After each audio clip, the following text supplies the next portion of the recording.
नोएडा में श्रमिक लगातार सड़कों पर उतरे हुए हैं और आंदोलन कर रहे हैं। जिस तरीके से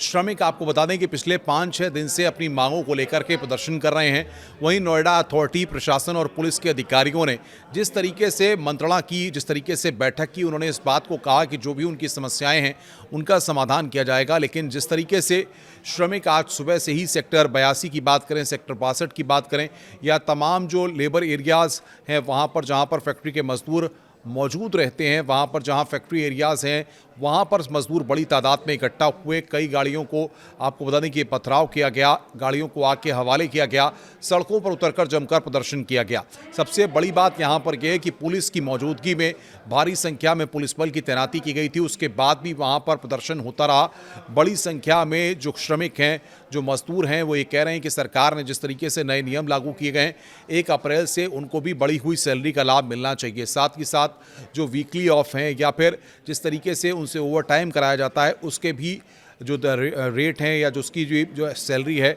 वो यहाँ पर बढ़ करके मिलनी चाहिए, उनको ज़्यादा मेहनताना मिलना चाहिए। इसको लेकर के महिलाएं भी, पुरुष भी अपनी जिस फैक्ट्री में काम करते हैं वहाँ से वो सड़कों पर उतर आए और जमकर उनके द्वारा प्रदर्शन किया गया। अब हम आपको ये समझाने की कोशिश करते हैं, बताने की कोशिश करते हैं कि आखिर ये पूरा बवाल हुआ क्यों। दरअसल आपको बताएं कि नोएडा, ग्रेटर नोएडा या फिर दिल्ली एनसीआर के इलाकों में जो औद्योगिक क्षेत्र हैं, या फिर जिस तरीके से यहाँ कहा जाए कि तमाम बड़ी बड़ी कंपनियों के दफ्तर हैं, तमाम प्राइवेट फैक्ट्रीज़ हैं, तमाम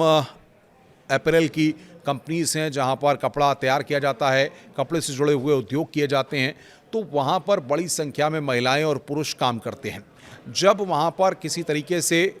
उन लोगों को इस बात की जानकारी हुई कि सरकार की तरफ से नए कानून को लागू किया गया है, उसके बाद से यहाँ पर विरोध प्रदर्शन शुरू हो गया। लोग सड़कों पर उतर आए और उन्होंने वहाँ पर उतरकर जमकर प्रदर्शन किया। जिस तरीके से प्रदर्शन किया गया उसमें आपको बता दें कि बड़ी संख्या में युवा, महिलाएं सब शामिल हो गए। उनका साफ तौर पर कहना है कि उनको इस महीने से बढ़ी हुई सैलरी दी जाए, साथ ही साथ जो अलाउंसेस हैं या सरकार ने जिस तरीके के मानक तय किए गए हैं उनका लाभ भी उनको यहाँ पर मिलना चाहिए। लेकिन प्राइवेट कंपनीज़ की तरफ से या उनके मालिकों की तरफ से इसको लेकर कोई भी बयान सामने नहीं आया, जबकि जो बॉडीज़ हैं जो इसके लिए काम करती हैं, या फिर ये कहा जाए कि एंटरप्रेन्योर एसोसिएशन की बात की जाए या तमाम जो व्यापारिक संगठन हैं, उनकी तरफ से प्रशासन को इस बात के लिए आश्वस्त किया गया था कि बाकायदा जो श्रमिक हैं उनका रिकॉर्ड बना करके उनको जो मेहनताना दिया जाता है, उनको जो एक्स्ट्रा वर्क टाइम का पैसा दिया जाता है, उन सारी चीज़ों को लेकर के नियम बनाए गए हैं और उसको लेकर के सरकार और प्रशासन पूरी तरह से गंभीर है। लेकिन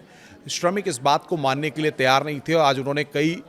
वाहनों को क्षतिग्रस्त किया है, पथराव किया है सड़कों पर उतर के। और अब सबसे बड़ी बात यह है कि दिल्ली एनसीआर की नहीं, अगर हम बात करें तो बाकी जगहों पर भी धीरे धीरे ये आग यहाँ पर फैलती जा रही है। अब देखना ये होगा कि प्रशासन आखिर इसको किस तरीके से काबू में लाता है और आखिर किस तरीके से ये मैसेज कन्वे किया जाता है, क्योंकि जिस तरीके के हालात पैदा हुए हैं उसके बाद कई गाड़ियों को नुकसान पहुँचाया गया, कुछ एक जगहों पर आगजनी की खबरें भी सामने आईं और साथ ही साथ आपको बताएं कि पथराव किया गया, जिससे कई रास्तों को बंद कर दिया गया, कई जगहों पर पुलिस की बैरिकेडिंग कर दी गई और फिलहाल तनावपूर्ण स्थिति बनी हुई है। प्रशासन लगातार स्थिति को काबू में करने की कोशिश कर रहा है और ये हल निकालने की कोशिश कर रहा है कि किसी तरह श्रमिकों से बातचीत हो और जिस तरीके से जो व्यापारिक संगठन हैं या फिर जो एसोसिएशंस हैं उनके साथ ये बैठक करके आश्वस्त किया जाए कि तमाम जो कंपनियां या फैक्ट्रियों में मजदूर काम करते हैं उनको जो उनका उचित मेहनताना है वो सरकार की तरफ से नहीं, जो प्राइवेट कंपनीज़ हैं, जो उनके मालिक हैं, वो कहीं ना कहीं ट्रैक रिकॉर्ड बना करके या तमाम चीज़ों को लिख करके